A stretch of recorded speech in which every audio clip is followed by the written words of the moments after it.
let us understand something about the social communities and engagement. What kind of social communities we may have and how can we engage them? What kind of opportunities we have with online communities?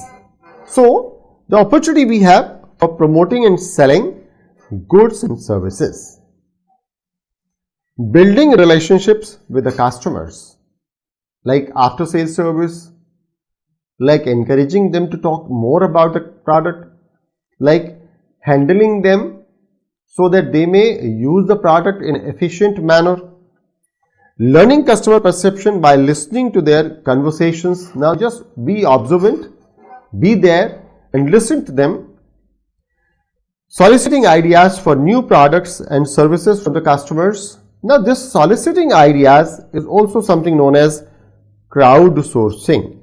We will talk about that.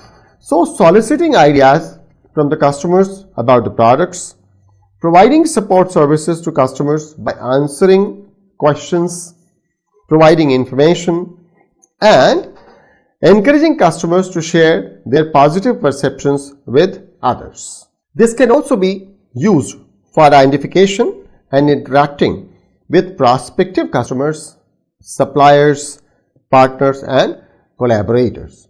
Friends, I have just talked about something known as soliciting ideas for new products.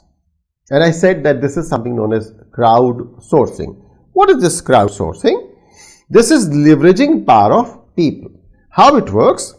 Crowdsourcing is a process of obtaining needed services, what is being needed by the customers, what they are expecting us to do, ideas or content.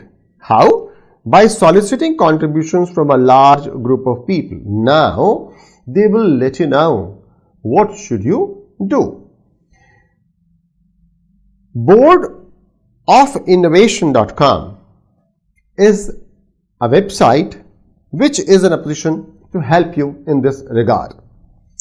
We also have something like Social Miner app of Cisco, which helps you in social customer service, monitoring conversation on Twitter, Facebook, blogs, other social media platforms. The kind of crowdsourcing which may be done is like donations, often used by charities and political campaigns. Contributors do not receive anything tangible in exchange for their donation. You are being requested to donate. You will not get anything.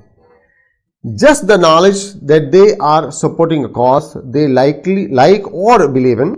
In some cases, contributors may be eligible for a tax write-off, tax benefit. So this is something like how crowdsourcing can be used. 1. Donation. 2. Rewards. Those who will contribute will get rewarded. So contributors receive some kind of perk or thank you gift. Often it is something related to the project. For instance, people who contribute to a filmmaker's project may receive a copy of the finished work on a DVD. This is rewards. You are getting something. Then the third one is a credit. Contributors essentially make microloans to fund projects and expect to be repaid with interest. So you are going to get some money back. And then equity also. What is this equity? With this approach, contributors make micro investments and receive a proportional ownership stake in the company. It is likely that regulatory agencies that oversee equity markets in the US and other countries will establish rules governing to even restricting this type of crowdfunding, which is related to equity. And then royalties are also possible. Contributors receive a percentage of the sale revenue generated by a project. For instance, people who contribute to a musician's recording project might receive royalties from the sale of the artistic music. So in this manner, we do lot of crowdsourcing, and crowdsourcing can be used. We have something known as social networking services. So this is online platform which is being used by people to build social networks or social relations with other people who share similar personal career interests, activities, background or real life connections. What are the features of this SNS, that is social networking services? They target age group. They understand that it will happen only on the basis of geographical location of users. They also categorize the users on the basis of language and area of interest, for example, music, photography, gaming, travel. Social versus professional networking is also happening, means a networking is being done for social cause and the other one is social networking is being done for professional cause. This is social or professional networking. They interact, for example, with the help of profile page, microblog, virtual world, and the emphasis on graphic versus text content.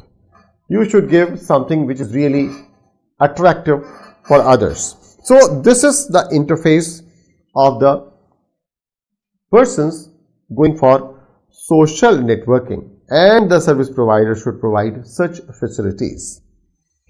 Things that will get you unfriended on Facebook. We must know that on a social working service site Facebook, if you are doing something of this kind, then you will get unfriended. Okay, like posting unimportant or annoying stuff. Not only Facebook but at other platforms also. If you are posting unimportant or annoying stuff, enough with the stupid quizzes already. So you are fed up with this. So the people will unfriend you. Too many religious and political posts. If we are really want to know, we'll ask. Thank you. Meaning thereby that you please overburden us with such kind of opinions. Posting inappropriate stuff, maybe pornographic, sexist humor, racist stuff. So remember, your friends' moms or kids are also part of the extended network, and you will never like such kind of things to go to them. You are just too boring. You are not Beyonce. You are not Beyonce. People don't care that you just made a PB&J for lunch. You are not a celebrity. So wherever you are going, you are posting now, having lunch at X place or Y place, and boarding train, and then leaving a hall, going to movie. So this all is very jarring and boring. Too many posts. Watch how often your friends post to Facebook and avoid being the person who shares twice as much as most other people.